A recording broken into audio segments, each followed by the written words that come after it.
오늘 우리에게 주신 하나님의 말씀은 구약 성경 여호수아 12장 1절에서 8절까지 말씀입니다. 여호수아서 12장 1절에서 8절까지 말씀 봉독하겠습니다. 이스라엘 자손이 요단 저편 해 돋는 쪽 곧 아르논 골짜기에서 헤르몬 산까지 동쪽 온 아라바를 차지하고 그 땅에서 쳐 죽인 왕들은 이러하니라. 시혼은 헤스본에 거주하던 아모리 족속의 왕이라.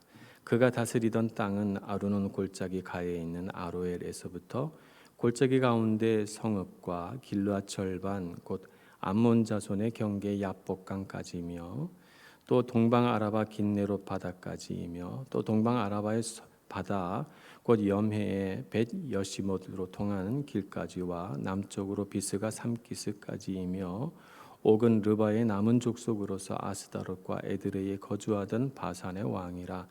그가 다스리던 땅은 헤르몬 산과 살르가와 온 바산과 및 구술 사람과 마아가 사람의 경계까지의 길과 절반이니 헤스본 왕 시혼의 경계에 접한 곳이라. 여호와의 종 모세와 이스라엘 자손이 그들을 치고 여호와의 종 모세가 그 땅을 르우벤 사람과 갓 사람과 므낫세 반 지파에게 기업으로 주었더라. 여호수아와 이스라엘 자손이 요단 이편 곧 서쪽 레바논 골짜기의 바알갓에서부터 세일로 올라가는 곳 한락산까지 쳐서 멸한 그 땅의 왕들은 이러하니라. 그 땅을 여호수아가 이스라엘의 지파들에게 구분에 따라 소유로 주었으니 곧 산지와 평지와 아라바와 경사지와 광야와 네겝 곧 헷 족속과 아모리 족속과 가나안 족속과 브리스 족속과 히비 족속과 여부수 족속의 땅이라. 아멘. 찬양.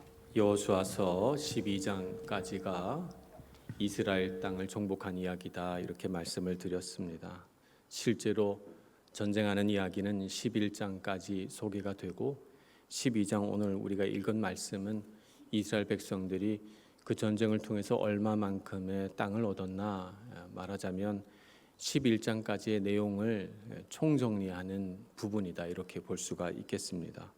그래서 오늘 12장에는 두 가지 형식으로 소개합니다. 하나는 요단강을 중심으로 해서 요단 동편에 차지한 땅이 어딘가. 그래서 여기 보면 헤스본 왕 시혼과 싸워서 이긴 그 땅, 그리고 바산 왕 옥을 이겨서 얻은 땅, 요단 동편의 땅입니다. 또 요단 서편의 땅도 이야기하죠. 제일 아래에서는 한락산에서부터 제일 위에는 헤르몬산까지 북쪽과 남쪽을 설명을 합니다.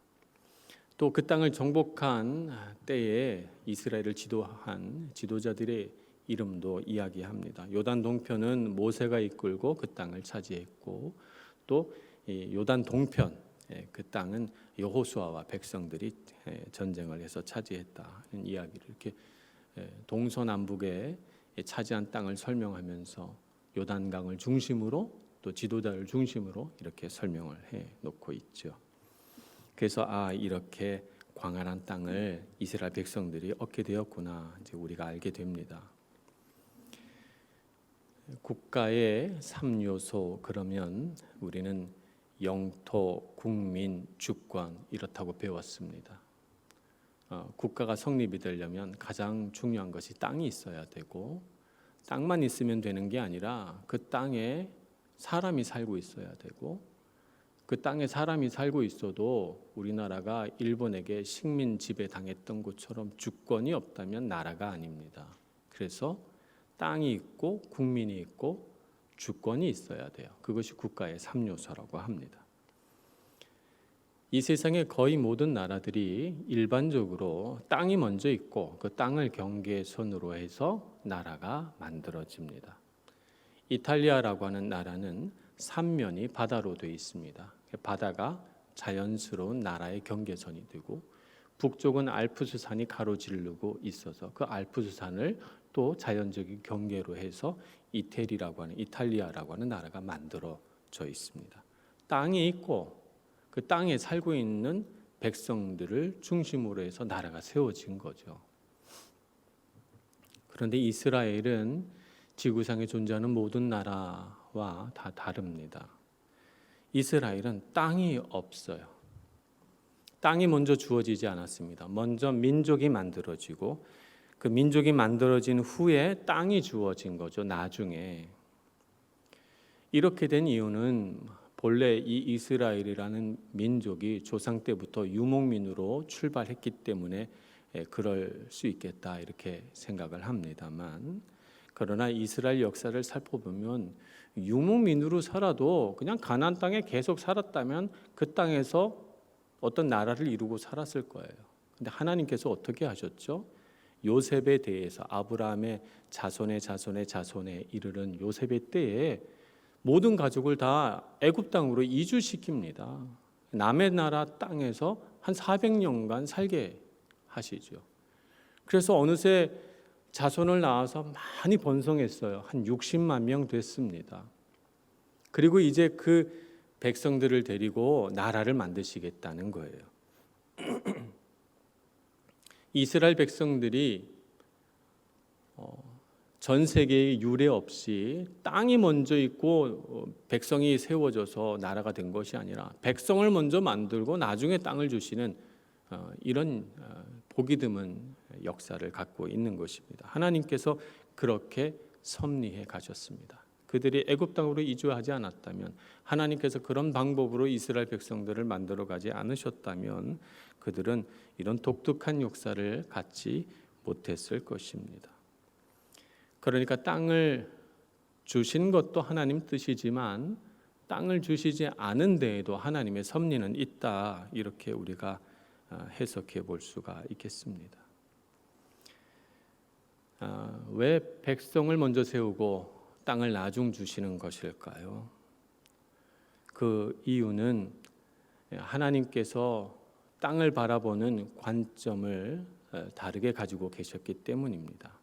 먼저 그것을 알아보기 전에 땅이 없다면 우리 삶에 어떤 문제가 생기는지 보겠습니다. 땅이 없다는 것은 두 가지 문제를 발생시킵니다. 하나는 자유가 없다는 의미가 됩니다.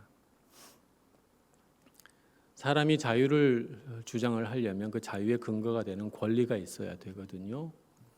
적어도 이 땅은 내 땅입니다 라고 주장할 수 있는 권리가 있어야 사람에게 자유가 주어지는데, 이스라엘 백성들은 땅 한 뼘도 갖지 못했어요.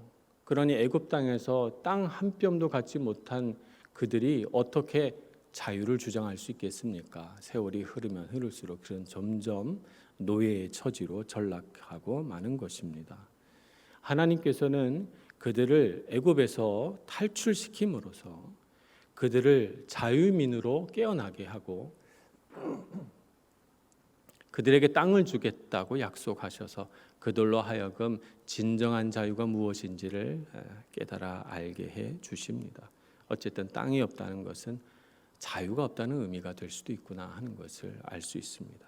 두 번째는 땅이 없으면 평안이 없다는 것입니다.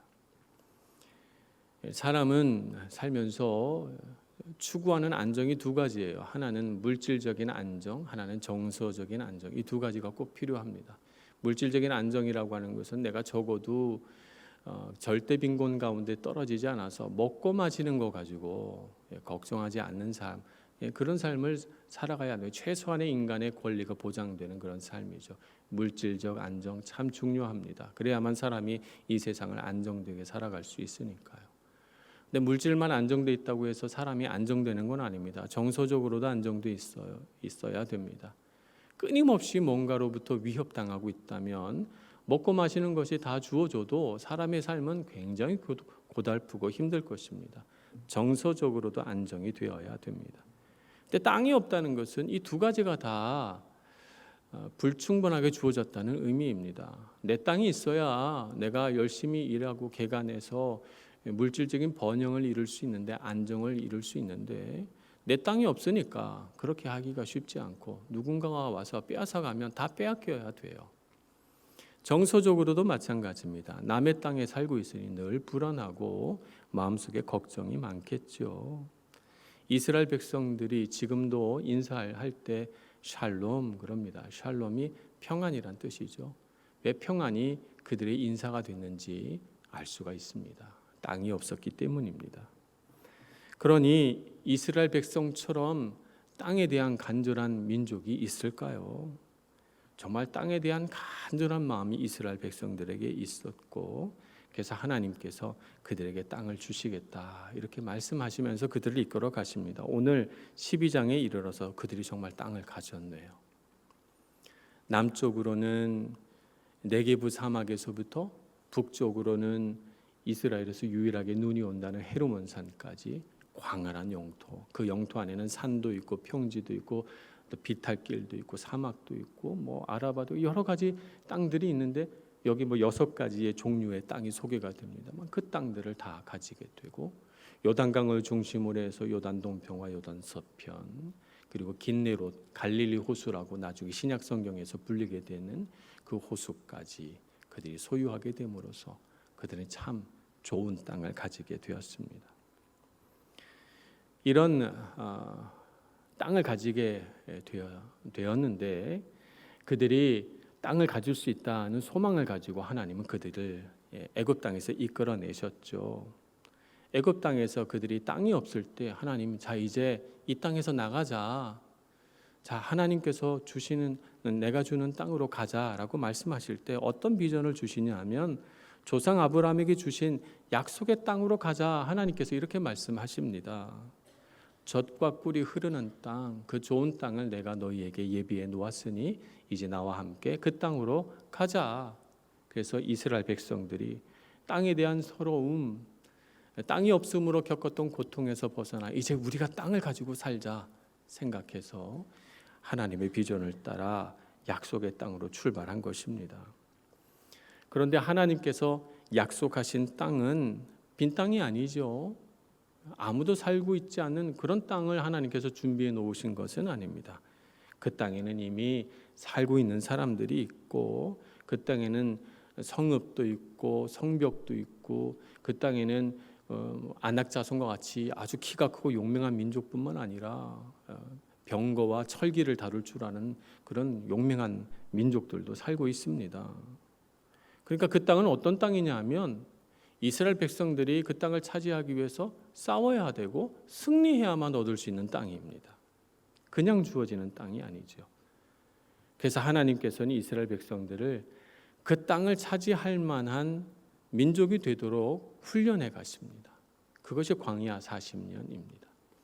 하나님께서 훈련해 가시는 목표는 2가지입니다. 하나는 그 땅을, 하나님께서 약속하신 땅을 차지할 수 있다라고 믿는 믿음을 훈련시키는 훈련이고, 또 하나는 이스라엘 백성들의 정치, 경제, 사회, 문화적인 모든 면에서 하나님의 나라를 세울 수 있도록 법을 주는 것이 또 하나의 훈련입니다.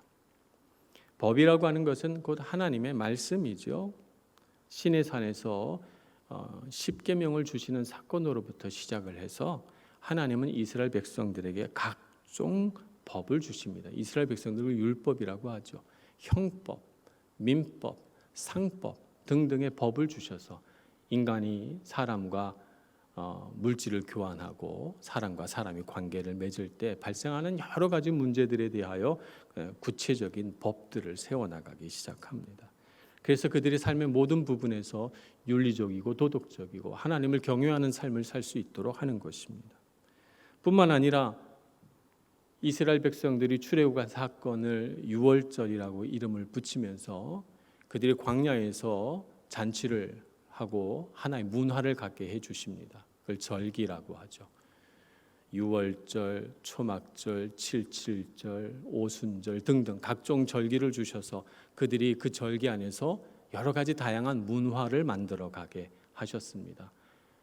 세상 문화가 아니라 율법에 근거한 문화 말입니다. 그래서 창조적으로 그들은 정말 하나님을 경외하는 문화를 만들어 가기 시작하죠. 그뿐만 아니라 종교적으로도 제사법을 정하고 개인의 경건을 위하여 정결 예식을 두고 개인과 공동체가 다 하나님 앞에 어떻게 서야 되는지 예배하는 법에서부터 경건한 삶에 이르기까지 하나님은 다 법을 주셨습니다. 훈련이죠. 자, 이렇게 율법 아래에서 하나님의 나라를 세워가기 위해서 영적인 부분 그리고 삶의 아주 실질적인 부분에 이르기까지 하나님은 훈련해 가시기 시작합니다. 이 훈련의 기간 동안 제일 중요한 가치가 무엇일까요? 여러분 무엇이라고 생각합니까? 가장 중요한 가치는 순종입니다. 하나님의 법을 세워놨는데 이스라엘 백성들이 그 법에 순종하지 않는다면 그 법이 무슨 소용이 있습니까? 법을 세웠는데 아무도 그 법을 준수하지 않는다면 뭐하러 그 법을 세웁니까? 그죠? 법을 세웠다는 것은 순종하라는 것입니다. 근데 그 순종이 단순히 이거 안 하면 벌 받겠지, 이거 내가 안 지키면 내 재산상으로 내 신체적으로 손해가 일어나겠지 해서 마지못해 지키는 것이 아니라 누구든지 하나님의 법을 기뻐하고 즐거워하고 그 법 안에 깃들인 하나님의 그 은혜를 감사하게 받아들이면서 자발적으로 감사하게 그 법에 순종하라는 것이죠. 그래서 그 순종의 바탕이 되는 것이 하나님을 신뢰하고 하나님을 의지하는 것이 되게 하라. 믿음으로 순종하는 법을 광야에서 가르친 것입니다. 믿음으로 순종하는 법을 그들이 광야에서 배우니까 이제 하나님이 됐다, 가나안 땅으로 가자 해서 믿음으로 순종하는 첫 사건으로 여리고 사건을 일으키시는 것입니다. 6일 동안 말씀대로 순종하여 성을 돌고 7째 날 7번 성을 돈 후에 나팔을 불물어서 성을 무너뜨리는 놀라운 순종의 기적을 그들에게 보여주시죠. 그래서 우리 신앙생활의 핵심은 순종이다. 오늘 우리가 신앙생활을 하면서도 정말 중요한 것이 무엇입니까? 순종의 가치입니다. 오늘날에는 이 순종의 가치가 많이 희석되어 있습니다. 오늘날에 정말 중요한 것은 우리 한 개인이죠. 나 개인이 무엇을 원하는가? 내 개인의 의견이 어떠한가? 그래서 자신의 의견을 자신 있게 표현하는 법을 가르치고 여러 사람들 앞에서 자기 의견을 당당하게 밝힐 수 있는 그런 사람이 되라고 가르칩니다. 물론 좋은 일입니다. 여러분 세상에서 주눅들지 말고 여러분의 의견이 있으시다면 당당하게 말씀하시고 여러 사람들과 의견을 주고받고 하면서 화합하며 살아가시기를 바랍니다. 인격적인 방법으로 그렇게 좋은 삶을 살아가시길 축복합니다. 그러나 그런 것들이 너무 강조되기 때문에 정말 순종해야 될 때 순종하지 않는 그런 마음들이 자꾸 심어진단 말이죠. 순종을 얘기할수록 고리타분한 이야기, 보수적인 이야기라고 생각합니다. 하나님의 뜻이 아무리 훌륭하고 아름답다고 하더라도 순종하지 않는다면 그것이 나와 무슨 상관이 있습니까? 하나님께서 아무리 아름다운 법을 선포하고 그 법을 따라 능력 있게 살아가는 삶을 우리에게 제시하셨어도 우리가 그것을 순종하지 않는다면 그 법이 나랑 무슨 상관이 있습니까? 순종의 가치를 귀히 여기고 하나님 말씀에 귀 기울이고 믿음으로 하나님의 말씀에 순종할 수 있는 하나님 백성 되기를 소망합니다. 순종이 하나님의 나라를 이루어가는 핵심 가치입니다. 오늘날 이런 순종의 가치가 점점 잃어버려지고 누구나 다 자기가 옳다고 말하니까 하나님의 말씀은 희미해지고 사람의 생각은 더 분명해지는 것 같습니다. 오늘 우리는 하나님의 말씀에 순종할 줄 아는 잘 훈련된 하나님의 백성 되기를 소망합니다. 이스라엘 백성들이 광야를 지나 가나안 땅에 들어가면서 땅을 바라보는 관점이 몇 단계로 변화합니다. 제일 처음 그들이 가나안 땅을 바라봤을 때 그 땅은 그들에게 두려움이었어요. 민수기 13장에 보면 가나안 땅에 정탐꾼을 보냈을 때 그들 마음속엔 두려움이 가득 차서 자기가 보기에도 그들 앞에서 메뚜기 같았다 이렇게 말합니다. 아낙 자손을 봤거든요. 키가 장대하고 근육질의 남자들이 아주 우수한 무기들을 손에 들고 그 성을 지키고 있으니까 아마 굉장히 두려웠을 것입니다. 객관적으로 얼마나 힘이 세고 전력이 어떠하며 그들이 갖고 있는 무기의 수준이 어떠한가를 따지기 전에 하나님께서 그 땅을 주셨다고 말씀하셨잖아요. 그죠? 조상의 땅, 아브라함의 땅으로 너희를 인도하겠다고 말씀하셨고 하나님이 할 수 있다면 할 수 있다는 믿음을 가져야 하는데 그러나 그들 마음속에 두려움이 가득 차서 그 땅을 바라보니까 그 땅은 어떤 땅이에요? 두려운 땅이에요.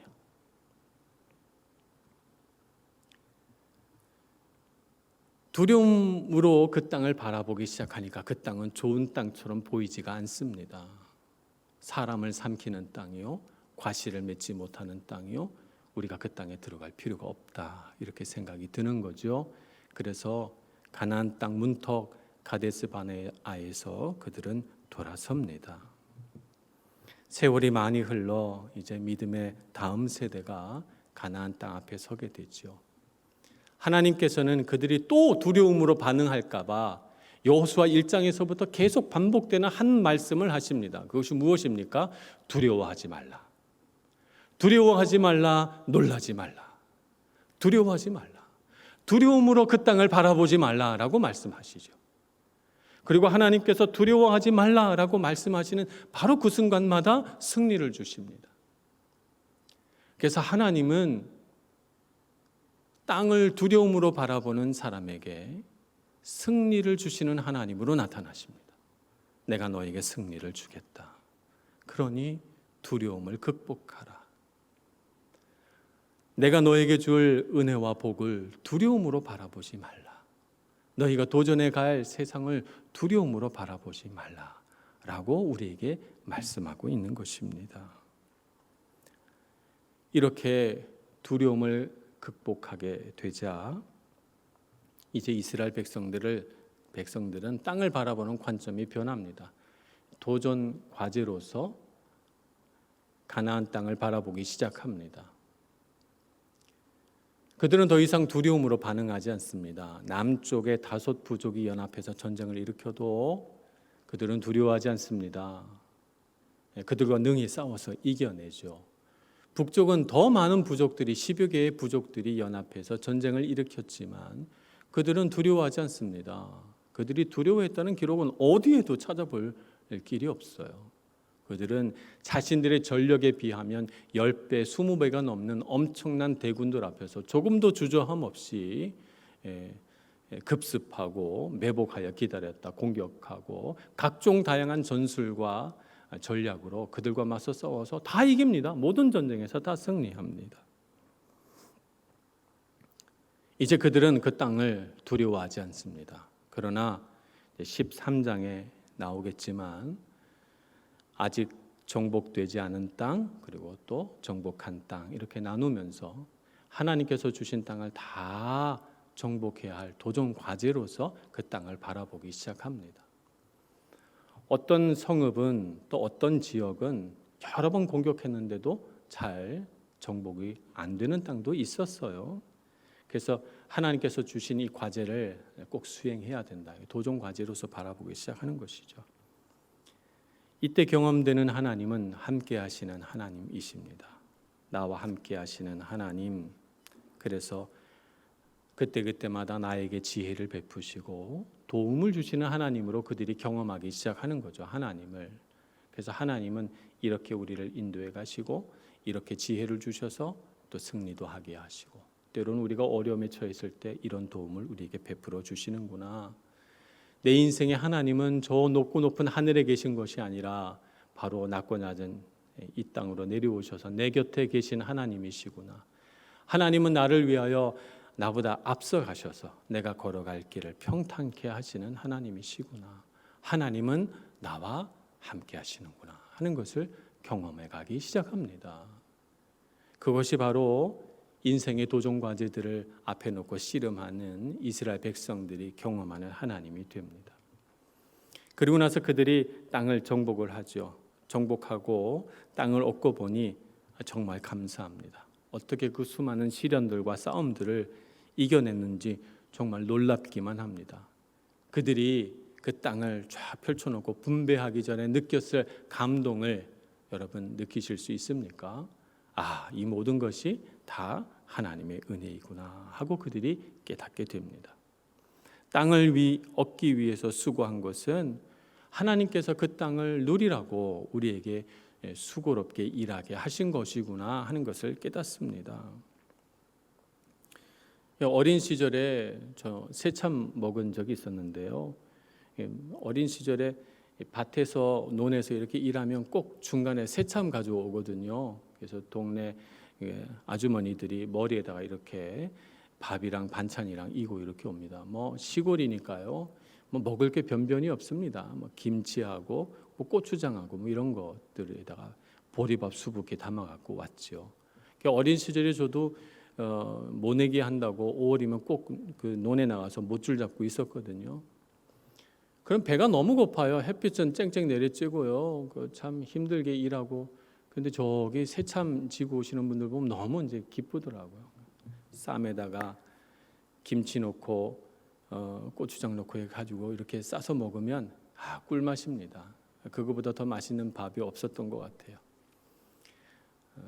지나가는 나그네가 밥 좀 얻어 먹겠습니다 하고 앉아서 먹었을 때 그 밥이 제가 먹었던 그 음식처럼 맛있었을까요?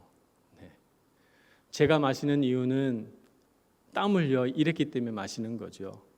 오전 내내 일해서 논에 벼가 심겨지고 일한 보람이 눈에 보이고 그래서 땀을 흘리고 수고했으니까 밥이 맛있는 것입니다. 지나가는 나그네에게는 반찬이 왜 이것밖에 없나 이렇게 생각이 드는 그것이 말입니다. 수고했기 때문에 맛있는 거죠. 하나님께서 왜 수고롭게 가나안 땅을 정복하게 하셨습니까? 그냥 아무도 살지 않는 빈 땅 주셨으면 좋았을 텐데 수고하지 않고 들어가면 얼마나 좋았겠습니까? 근데 사람 마음이 참 이상해서요. 그렇게 쉽게 얻으면 이거보다 더 좋은 땅이 있지 않았을까 하고 남의 땅 건너다 보게 돼 있어요. 그런데 이스라엘 백성들처럼 이렇게 수고롭게 애써서 땅을 얻고 보면 참 감사하다 이런 생각을 하게 되죠. 하나님께서 주신 땅이구나. 자기가 수고했기 때문에 보람과 성취, 그 땅에 대한 소중함, 그 땅을 향한 애정과 감사가 마음속에서 우러나게 되는 것입니다. 땀을 흘리니까 그렇습니다. 몇 해 전에 우리 마당에 블록을 다 깔았거든요. 마당에 나가 보시면 반은 새 거고 반은 헝 거고 그렇습니다. 블록이. 그때 우리 성도들 다 모여가지고 하루에 한 7, 8명씩 꼭 오셔가지고 마당에 그 표석 까는 거 다 십시일반 힘을 모아가지고 했거든요. 우리 여자분들은 또 부엌에서 밥을 하시고 땡볕에 고생하고 나서 밥을 먹는데 왜 그렇게 맛있었는지 그 밥이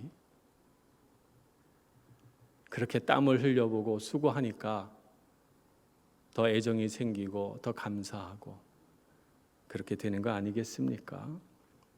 하나님의 은혜는 어떻게 누립니까? 가만히 앉아서 은혜가 아닙니다. 내가 수고하고 내가 열심히 일했지만 내게 주어진 것이 다 하나님의 은혜이구나 이렇게 깨달아질 때 진짜 은혜입니다.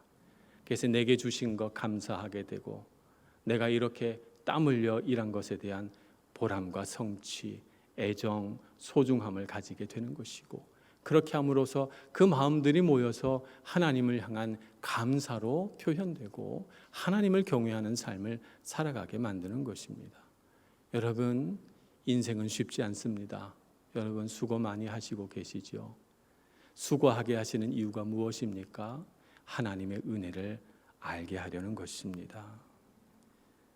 우리가 하나님께 받은 것을 잘 누리게 하기 위하여 우리와 함께 하시고 우리가 수고롭게 일하게 하시는 것입니다. 은혜로서의 땅, 하나님의 은혜가 베풀어지는 삶을 추구하시는 여러분들 되시길 축복합니다. 땅은 또 변화합니다. 땅을 바라보는 관점은 이제 유혹으로서 땅을 바라보게 됩니다. 그 땅에 살면서 땅의 결실이 풍성히 맺혀지고 곳간에 식량들이 쌓이고 부자가 되니까 마음이 바뀌기 시작합니다. 광야 시절을 잊어버리고 어느새 하나님의 은혜보다는 세상의 즐거움과 욕심에 눈이 어두워지기 시작합니다. 이 모든 것을 하나님께서 주셨다 하는 사실을 잊어버리고 자신의 능력을 자랑하기 시작합니다. 그리고 어떻게 하면 내가 더 잘 살 수 있을까? 약한 자의 것을 빼앗기도 하고 눈금을 속여서 다른 사람을 속이기도 하면서 그렇게 부자가 되려고 합니다. 이제 하나님이 보이지 않습니다. 그러니까 이제는 땅이 어떤 땅입니까? 하나님의 백성을 유혹하는 땅이 된 거예요. 이때 우리가 발견하게 되는 하나님은 어떤 하나님이신가? 영광을 받으실 하나님을 우리가 발견하게 됩니다. 우리가 이 땅에 살면서 우리가 잘되고 형통하고 모든 일에 걱정 근심이 없다면 그러면 그 순간이 어떤 순간입니까? 하나님께 영광을 돌려야 할 순간입니다. 이 땅의 것에 취해서 내가 얼마나 대단한 사람인지를 자랑해야 할 순간이 아니라 내가 모든 일들이 다 형통하고 내가 하는 일들이 다 잘된 것은 다 내 능력 때문이라고 이렇게 마음을 높일 때가 아니라 이런 모든 일들이 잘되게 하신 것은 하나님의 은혜입니다. 하나님께 영광 돌려야 할 때라는 것입니다. 그것을 잊어버리면 우리가 누리고자 하는 땅은 유혹의 땅으로 변하기 시작합니다. 우리를 시험하고 우리를 넘어지게 하고 우리의 눈을 어둡게 하는 땅이 되고 말죠. 땅은 그렇게 바라보는 사람의 마음에 따라서 달라지기 시작합니다. 하나님은 우리에게 왜 땅을 주십니까? 우리 사람에게는 땅이 참 중요하죠. 지난 몇 년간 한국에 집값이 많이 올라서 부동산 값이 많이 올라서 해외에 사는 우리들은 정말 놀랍기만 합니다. 어마어마하게 올랐습니다. 이 이태리 땅은 땅값이 그렇게 많이 오르지 않아서 얼마나 감사한지 모르겠어요. 하나님 앞에서 우리 자신 한번 살펴봅시다. 우리에게 참 땅이 중요해요. 우리는 그냥 아무것도 없이 태어나서 우리의 소망이 뭐예요? 그래도 우리가 이 땅에서 집 한 채는 가졌으면, 내가 살만한 땅 한 뼘 정도는 좀 가졌으면 좋겠다는 것이 우리의 소망입니다. 사람에게 땅이 정말 중요하기 때문이죠. 근데 하나님 입장에서 보면 땅은 그렇게 중요하지 않습니다. 하나님은 세상을 만들 때 말씀 한마디로 만드셨거든요. 하나님 원하신다면 이 전 우주에 이 지구와 같은 땅을 수십 개, 수만 개 만들 수 있습니다. 하나님에겐 땅이 중요하지 않습니다. 하나님에게 땅이 중요하지 않다는 말은 사람에게 땅이 중요하지 않다 이런 말씀이 아닙니다. 사람에게 땅이 중요합니다. 또 사람에게 땅이 중요하다는 사실을 하나님이 모르신다 이런 뜻도 아닙니다. 사람에게 땅이 중요하다는 것을 하나님은 아십니다. 그래서 하나님이 사람에게 땅을 주려고 하시는 거예요. 근데 하나님에게 정말 중요한 것은 뭔가? 땅이 아니라 사람입니다. 하나님께서 사람에게 땅을 주시는 이유는 무엇입니까? 그 땅에서 하나님 나라 이루며 살라는 거예요. 땅을 좋아하니까 땅 주면 좋겠지 이런 차원이 아니고 말입니다. 아무 생각 없이 땅 원하니까 땅 줄게 그런 의미가 아니라는 것이죠. 내가 너에게 땅을 줄 테니 내가 얼마든지 너에게 땅을 줄 수 있으니 너는 그 땅에서 하나님의 나라를 이루거라. 이것이 땅을 주시는 하나님의 뜻입니다. 그런데 우리는 어떻게 살아갑니까? 하나님 땅이 중요합니다. 하나님 땅을 주시는 하나님의 뜻에는 관심이 없고 남들보다 더 많은 땅, 남들보다 더 능력 있는 삶을 추구하면서 도대체 왜 그렇게 살아가야 하는지도 모른 채 살아갑니다. 자꾸 남들과 비교하면서 말입니다. 왜 땅이 필요합니까? 우리에게? 왜 땅을 얻으려고 합니까? 어떤 분들은 이런 질문을 하는 것 자체가 너무 추상적이고 우리가 살아가는데 필요한 질문인가 이렇게 물을 수도 있겠습니다. 네, 이런 질문은 사람에게 참 중요합니다. 사람하고 동물이 다른 점이 바로 이런 질문에 있기 때문이죠. 만약 어떤 개가 밥그릇에 밥을 줬더니 그 밥을 딱 바라보면서 나는 왜 먹는가? 나는 왜 존재하는가? 사고한다면 그 개는 분명 천재 개일 것입니다. 사람과 동물이 다른 점이 무엇입니까? 왜 사는지를 물어보는 것에서 사람이 다른 것이죠. 땅을 왜 가지는가? 내가 왜 땅을 원하는가에 대한 답을 갖고 살아가는 점이 바로 사람과 동물이 다르다는 점입니다. 그런데 그런 거 생각하지 말고, 그런 거 복잡한 거 생각하지 말고, 그거 하등 우리 인간이 살아가는데 아무 필요 없는 거니까 남들 사는 대로 열심히 돈 벌고 부동산 얻고 그래서 잘 살아보자 라고 하는 것은 그냥 개처럼 살아보자라고 하는 것과 똑같은 말이 되는 것이죠. 우리는 왜 땅이 필요한지를 물어야 합니다. 하나님께서 왜 우리에게 땅을 주시고자 하는지 하나님께 물어보아야 됩니다. 그리고 우리에게 땅을 주셨을 때 그 땅에서 하나님의 나라를 이루어 갑시다. 하나님께서 이스라엘 백성들에게 땅을 주신 이유를 알고 우리도 그 땅을 얻는 과정에서 승리를 주시는 하나님, 함께 하시는 하나님, 은혜를 베푸시는 하나님, 영광을 받으실 하나님을 발견하고 경험하게 되기를 소망합니다. 이미 땅을 얻었다면 우리는 자만하지 말고 내게 주신 땅 아래, 땅 위에서 가정과 공동체와 기업을 하나님의 뜻대로 잘 다스리고 관리해서 하나님의 나라를 이루어 드려야 되겠습니다. 그래야만 하나님께서 우리에게 땅을 주신 목적이 성취되는 것이고, 그럴 때 하나님이 기뻐하셔서 우리에게 더 넓은 땅, 더 큰 땅, 더 은혜로운 땅을 선물해 주시지 않겠습니까? 이스라엘 백성들이 왜 땅을 얻었는지, 하나님께서 왜 우리에게 땅을 주시는지 그 이유를 알고 하나님의 목적에 합당한 삶을 살아서 우리의 삶의 모든 과정 속에서 땅이 있든지 없든지 하나님을 영화롭게 하는 저와 여러분 될 수 있기를 간절히 소망합니다. 기도하겠습니다. 자비하신 하나님, 우리로 하여금 이 척박한 땅에서 살아갈 소망을 주시고 우리와 동행하여 주셔서 감사합니다. 우리가 발딛고 살아가는 이 땅을 힘을 다해 개척하고 지혜롭게 다스려서 하나님께 영광 돌리는 삶을 살게 해 주옵소서. 우리에게 다가오는 수많은 도전들과 맞서 싸울 수 있는 믿음을 주시고 우리에게 주시는 모든 승리의 순간들이 다 하나님의 은혜인 것을 알게 하여 주옵소서. 예수님의 이름으로 기도합니다. 아멘.